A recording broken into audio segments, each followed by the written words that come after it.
Okay, we're here in Pietermaritzburg, South Africa for the opening round of the 2014 Mountain Bike World Cup.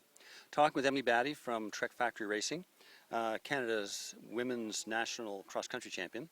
Emily, start of another cross-country World Cup season back in South Africa. You've had good results here, second a couple of years ago.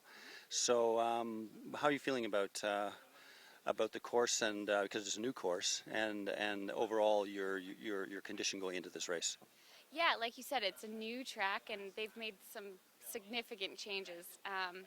You're either climbing extremely steep stuff or you're trying to pick your way through a really technical obstacle course, and it almost seems more technical. So I think you're gonna see some. I think you're gonna see some of the youthful riders with youthful coaches that have been kind of training some of these gap features and these big rock gardens leading into big drops, and it's going to be definitely a spectator-friendly course. And I've done quite a few laps now, and I'm loving it every lap more and more. So that's really awesome. So I'm feeling great, and generally the more laps I can get on a course, the better, and the better I feel, and really find the rhythm on the track. And I found that today. So I'm really looking forward to it. I'm feeling good, and the sun is shining, so I'm always happy. Now, you've had a good start to the season in California and Texas with some podiums in pretty much every race. So are you feeling, I mean, as I said, second here before, you're still looking for your first World Cup victory. Are you feeling confident that you have a chance at that? Yeah, you know, all of last year, I found out in the fall, I got some testing done, and I was actually suffering from mono, so the correct term is Epstein-Barr virus.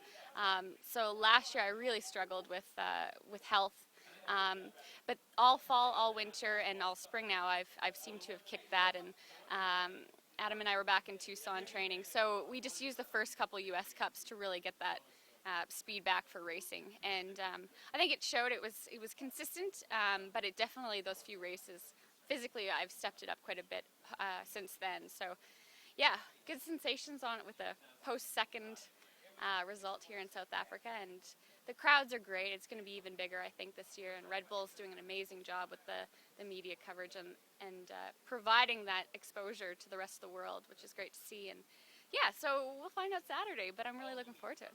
Sunday now. Oh, I'm sorry. You're right. I'm a day off. I don't know what time it is. I don't know what meal to eat next. Yeah, it's Sunday. So some of the riders have been talking about one of the features here now that's possibly going to make a difference is some of the A and B lines, where the A line has some sizable jumps you have to do. And if you're not doing those, then you're going to be losing some time. How are you feeling about those features? Yeah, this is actually funny you ask. This is my first trip without my coach, so pre-riding it was a little unusual for the first few laps, but just talking with him through the internet and building my, I guess, my motivation, and really it's just who has the most balls to do these obstacles. And I'm doing everything now. I'm doing all the A-lines, no problem. And yeah, but you're going to see a lot of I think the youthful riders that are easier to adapt to these kind of obstacles.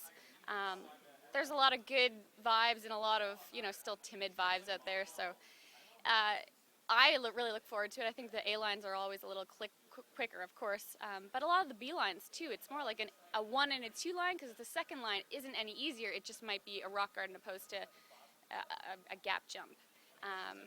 But yeah, I'm riding everything really well, and yeah, just hopefully put that to the test on Sunday.